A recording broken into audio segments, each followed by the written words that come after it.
Hey there, Super Llama here. Today, I'm actually going to be making a challenge lock out of this, what is this, ASSA Abloy Corbin Russwin. So this will be, I guess you could say it's the successor to my last ASSA Abloy Russwin Corbin that has circulated around. And I figured I would show the process of making one of my challenge locks. I've noticed a lot of people starting to make videos of showing how they make their pins, so I figured why not do the same. But mine will be a little bit different here, as I'll be using my beautiful lathe. This one here is a Unimat DB200. It's a very small lathe, relatively small, and anything. Here's a Altoids box for size comparison. And I'll be using all these lovely tools. These here, this is all for the lathe itself, so Allen wrench and jaw, chuck, key, and all things like that. Knurling tool, I'll get more to detail about that. This is another couple tools just to ease up on the jaw on the lathe. Micrometer, drill bits and other small bits. My assortment of brass, different sizes. Gives me lots of different sizes to play with. This size specifically here, one of the larger ones, those are for medical pin making. Really nice brass. X-Acto blade for really fine serrations if I really need them. And a fiberglass pen. These are really nice for cleaning out the little crevices and things like that. For example, if you were to thread your core and you see little bits in there that you just can't get out no matter how hard you try, that fiberglass pen, it'll get in there no problem. Sweep it out. Perfect. So, here is the bitting. Not too bad. This lock was provided by Ith Baumgart. I'll just focus that back down for a minute here. And I'll just start down on my process. If you've seen my previous videos, you'll know that I'll populate the key pins first, just to get an idea of what driver pins I can use. Makes things a little easier to figure out. Okay, so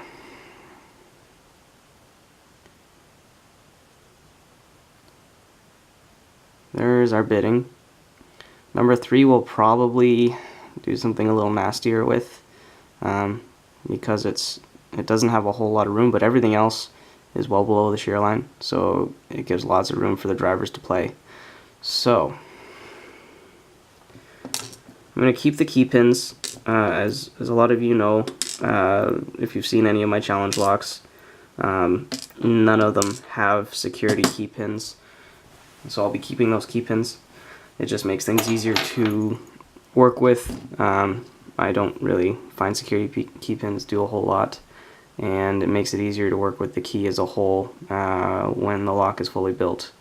You don't have to worry about key pins flopping inside the chambers trying to get that key to get through, where it's also pushing it and angling the key pin where it won't go, and then you're sitting there for hours on end trying to find out why your key won't go past pin 3 or pin 4 and it won't work, and you spend hours on this lock trying to figure it out. Okay, well, I guess there's nothing else to do but set up the lathe, get the camera positioned in a proper spot where you guys can see everything, so give me a minute and I'll do just that. Okay, I think I've got everything put in a way where you guys will be happy seeing everything. 2 things I forgot to mention. One is this very small, if I can get it in a frame, it's a pipe cutter. And I use that to cut sections every now and then. And I've seen a lot of people using these Dremel discs freehand to cut off their sections and make serrations and things like that, and I figured I'd give it a try and see how I liked it. A couple other things. One, I'm not a machinist, so my terms are probably rather vague and won't make much sense to the people who do this for a living. Two, I know my lathe is off-center. I've been saving up to get a, I don't remember what they're called. It's a gauge tool that allows you to center it. I have a 4-jaw chuck, which I'll be using when I get that, and that should center everything out just fine. But people are still struggling with my locks, and that's the important thing.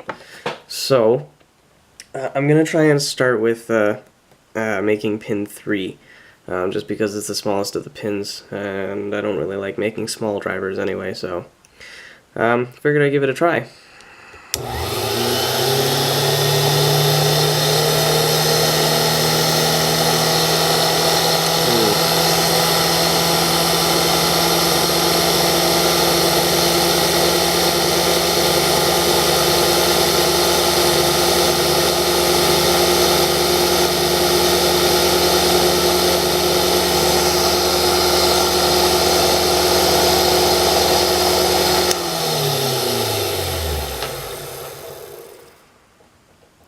Not very easy to control. That's one thing I really don't like about freehand pin making.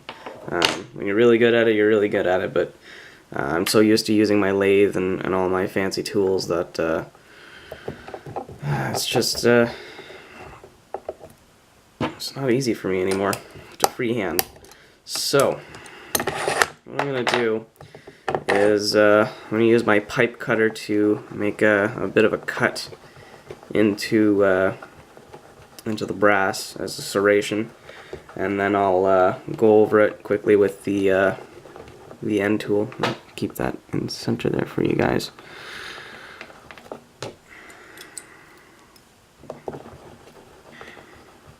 Now this lathe isn't it's not nailed down or anything, so it probably will move while I work.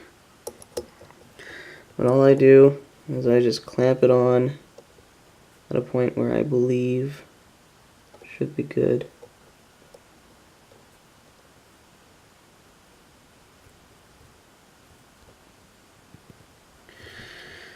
And I'll just give it, actually that's a pretty good spot there. Give it a couple of passes. Focus is probably loving this.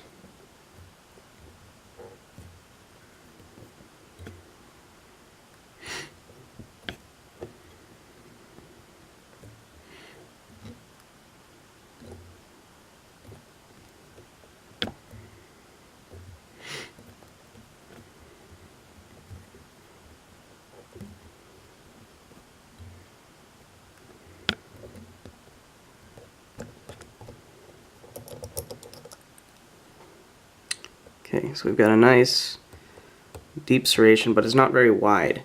So I'm going to bring everything back here so I can widen that up.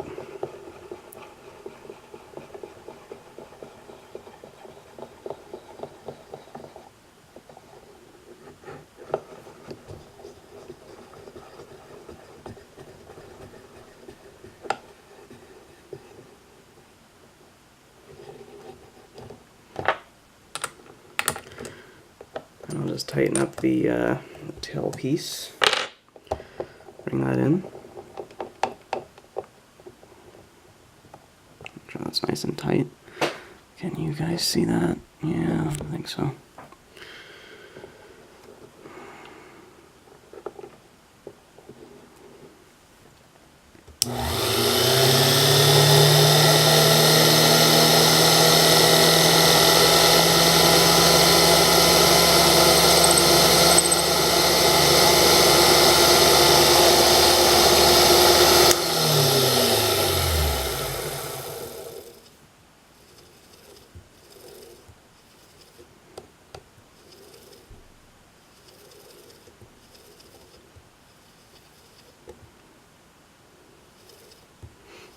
Well, it's not too bad.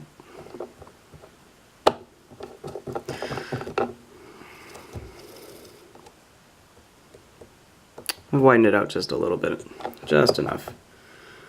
Now I'm actually going to cut back the tailpiece most likely on the actual pin, because I think that's going to be too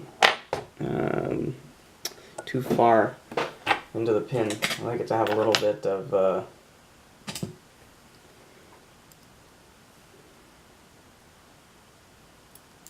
room to act like a standard.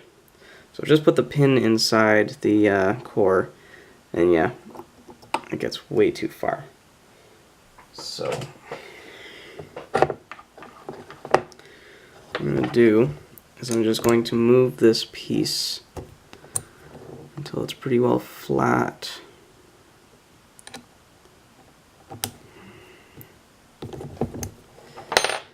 And that way I can just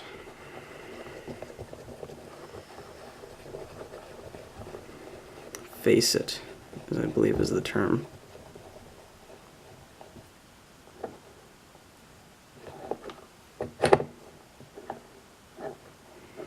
That should be good.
Okay, that looks much nicer. Actually, that's concave. I'll have to fix that.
There, that's nice and flat.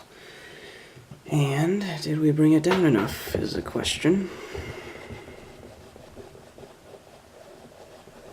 Looks like we did.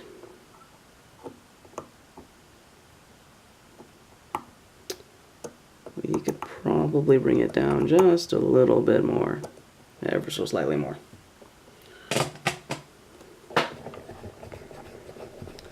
Because right now, if you were just to touch the pin, it would give a click.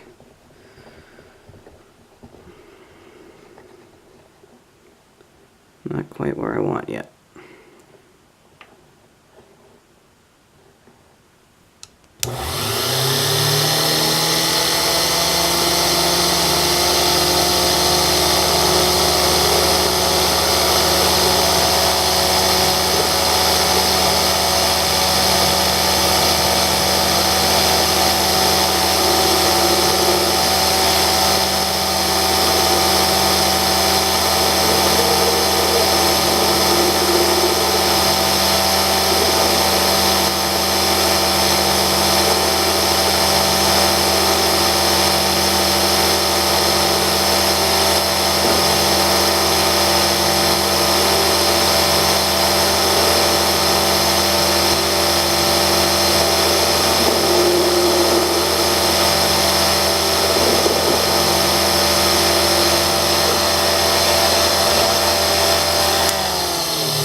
That looks pretty good.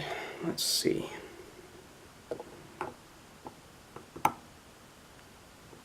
There. Not much higher, but maybe a little bit better.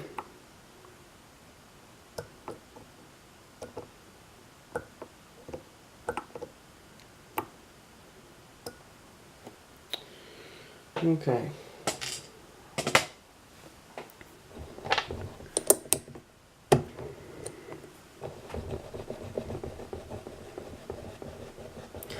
So now we're going to drill the center hole, so that way we can make it a pin-in-pin. But I'm not going to go all the way through it, just probably a good 70% through.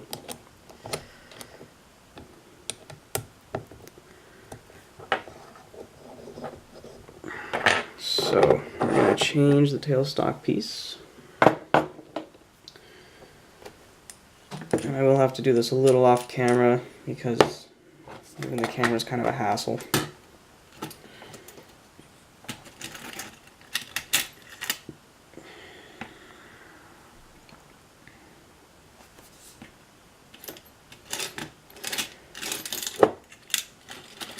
I don't really have a creative way of figuring out which drill bit I use. I just take the drill bit up to the brass and I put them right in line of my eyesight, and as long as the drill bit isn't bigger than the piece of brass I'm working on, I use it.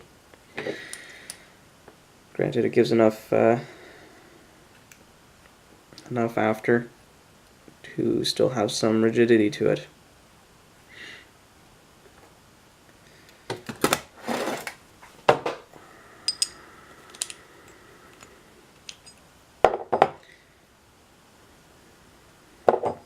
So what I'm doing now is I'm just putting the drill bit into the chuck, but I'm sinking it in really far. The rest of the drill bit is actually quite far into the chuck, and that's because if I had the drill bit out all the way and it hit the off-centered brass, it would weeble wobble and probably snap. So I make a little pilot hole first with a very small piece of the drill bit, and then I pull the drill bit out the rest of the way, and then it drills no problem. And these are just your average run-of-the-mill cobalt drill bits, just because they were cheap, and so that's what I bought. Actually, that's probably not close enough.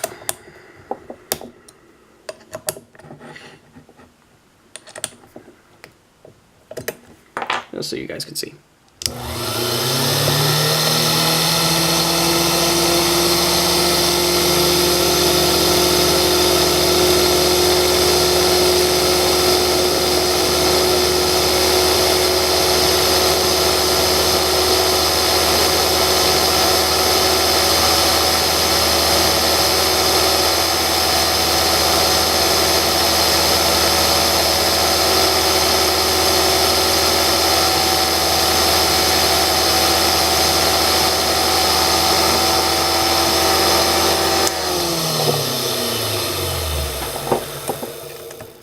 Okay, so pilot hole is drilled. Now this lathe does have a duty cycle. Every 10 minutes of constant use it needs, I think it's 2 minutes, but I give it usually about 5 minutes of time to cool down. Just because it's a very nice lathe and they're very old. So finding parts is kind of a pain.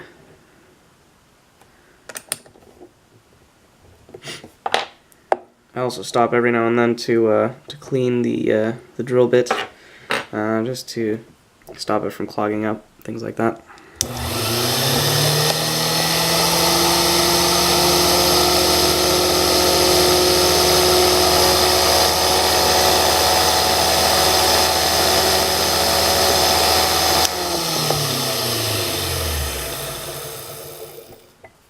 I actually do believe we're done drilling now. It's a very short driver pin that we need, so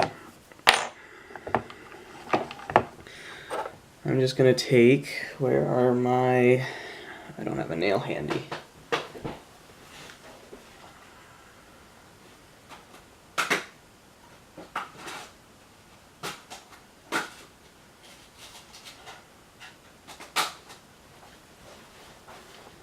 Are these the right ones I'll be using? Yes. Okay, this is just your average run-of-the-mill finishing nail that I use for a lot of my pins. Okay, yeah, that's about as far as I want to go. So that hole is now drilled. So all I'm going to do is pull my carrier away so I can use my my pipe cutter to cut through the brass, and then we'll have our pin. The pipe cutter does leave a bit of a convex end, but it's nice to have on the top half of the driver because it will then center the spring very, very nicely. Okay, so I just got to recheck again the depth about there. Okay. This pin will still probably be quite large for where it is.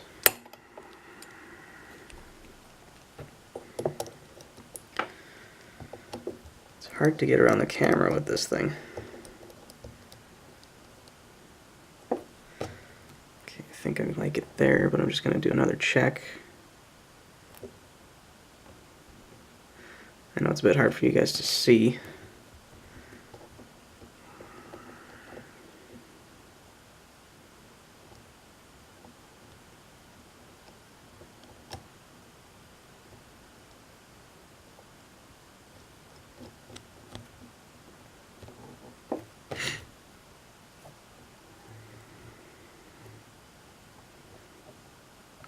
That should be good. That gives probably a good millimeter or so between the hole and the ceiling.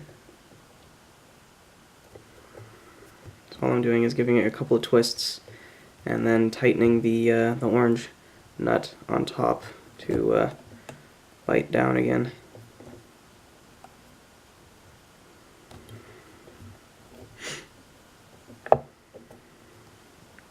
Ooh, almost forgot. When you use this pipe cutter on these brass rods, it does tend to roll the ends on either side of the cut.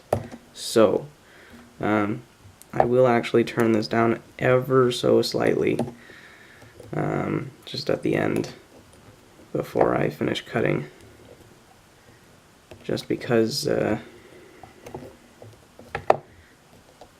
it's a pain trying to file these things when they're cut off of the brass.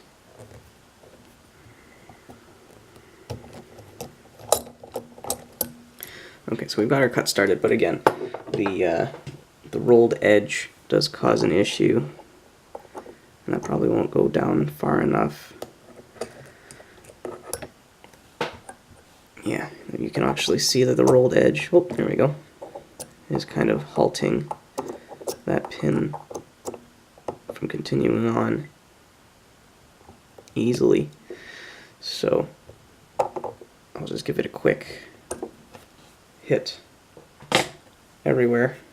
So I'll have to change this tailpiece again.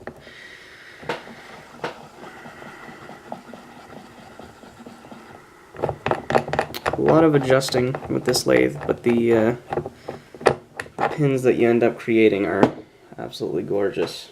Where is my center? There it is.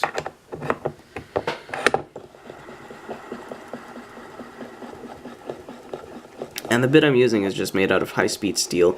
It was given to me along with the lathe when I purchased it. Sorry, well, let me rephrase. I purchased the lathe and this tool came with it.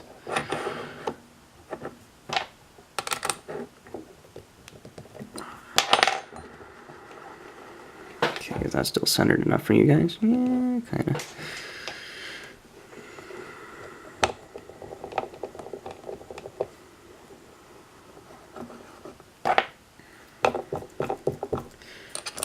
try and keep the tailstock as close to the carriage as I can without being able to not extend it, just because it's easier to adjust the... There we go. And I don't want to put too much pressure in here because it will actually widen the hole, so I'm just trying to be wary of that.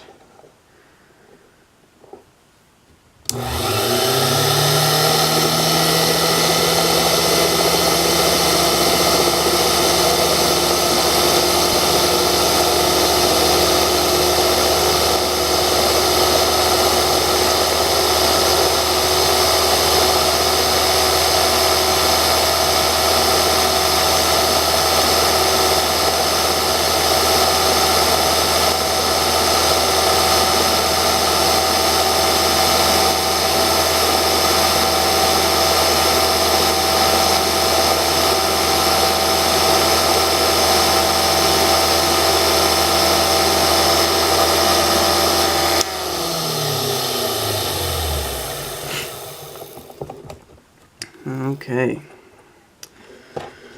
let's see how that fits. I will have to move the tailstock over. There's a lot of trial and error with this, just to make sure that it all fits up.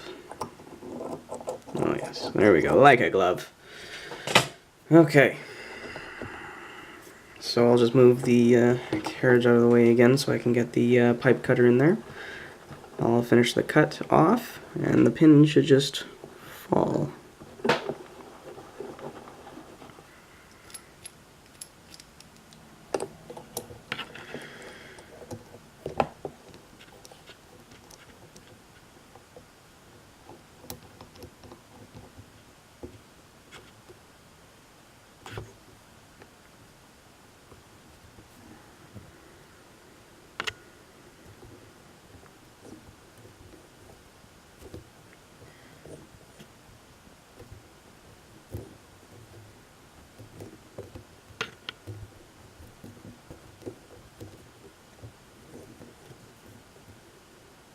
Oh no, that's crawling up the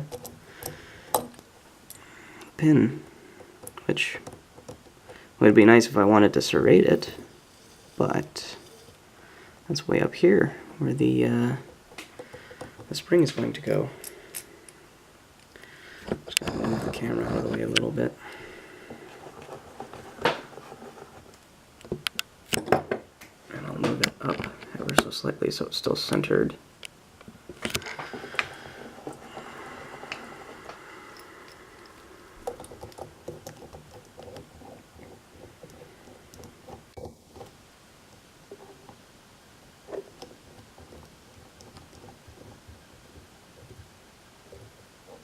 Let's try that again.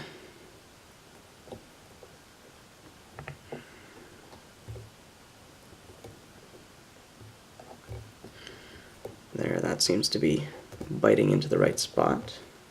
Yep, and it's holding.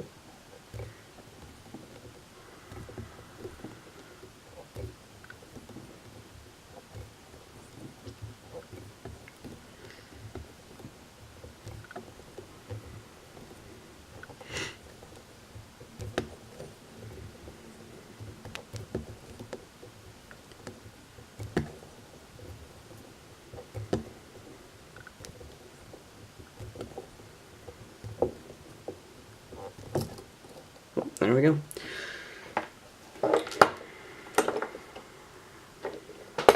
Just move the camera.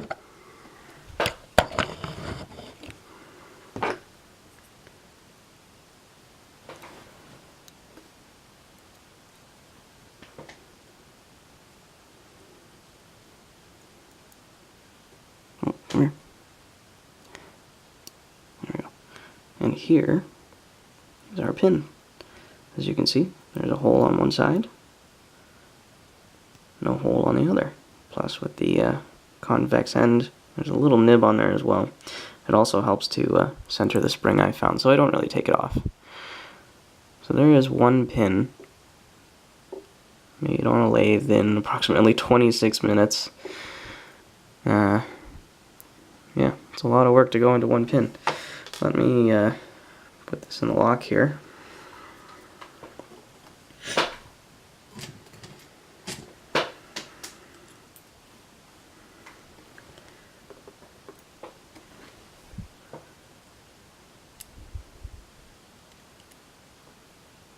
there it is. Acts like a standard pin. As soon as you get it up there, boom, small serration. Now that's not all we're going to be doing here. Give me a minute to move things around here, and I'll show you what I mean. Okay, so just trying to get my pin top back here. Okay, so we have our pin and we have a nail. And what's going to happen is we're actually going to use the head of the nail, which is a really, really nice sharp T-pin. And it's going to grip into that lock. That'll fall set very, very nicely. But at this current state, that nail is way too long. So I'm going to cut it down. And I'll probably cut it down at least down to there. It's hard to show you guys, but quite a ways off, because remember there's still the I guess the roof in there now. So I'm just going to take these side cutters and I'll just cut at a random spot here, let's say. And I just point the end down just so that way when it flies off it hits the table and not my face. So let's see how far. Still have a lot to cut off. Okay. Back to the side cutters.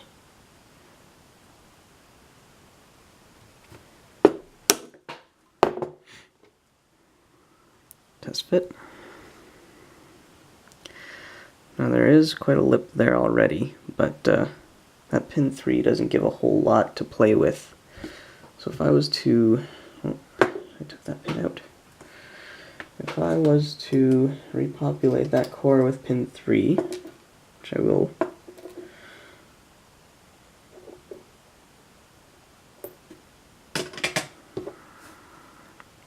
Okay, there it is. Put that in the lock.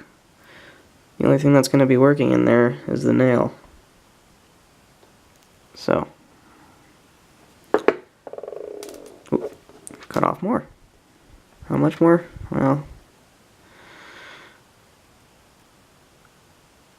not a whole lot, because I'd like the nail to be flush with the end of the pin.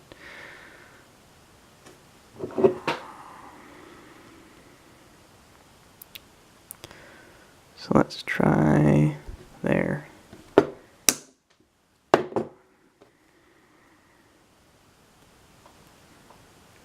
Almost flush, so we're almost there. How's that look in the lock?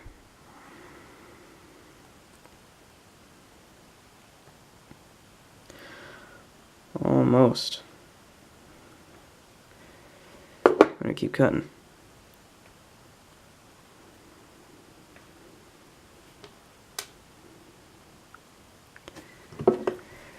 This time we're only going to take off a small piece.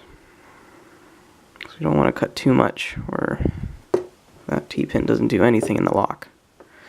We want it to drop down, and we want it to sit right in the way of you getting our lock open. Oop. There it is. There, sitting nice and flush. About as flush as a factory nail will.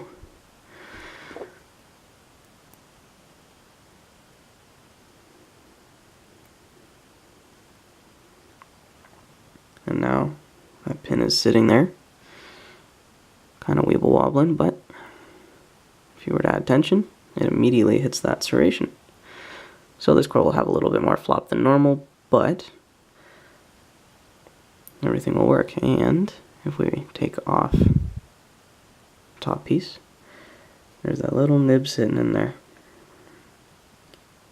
Nice and annoying.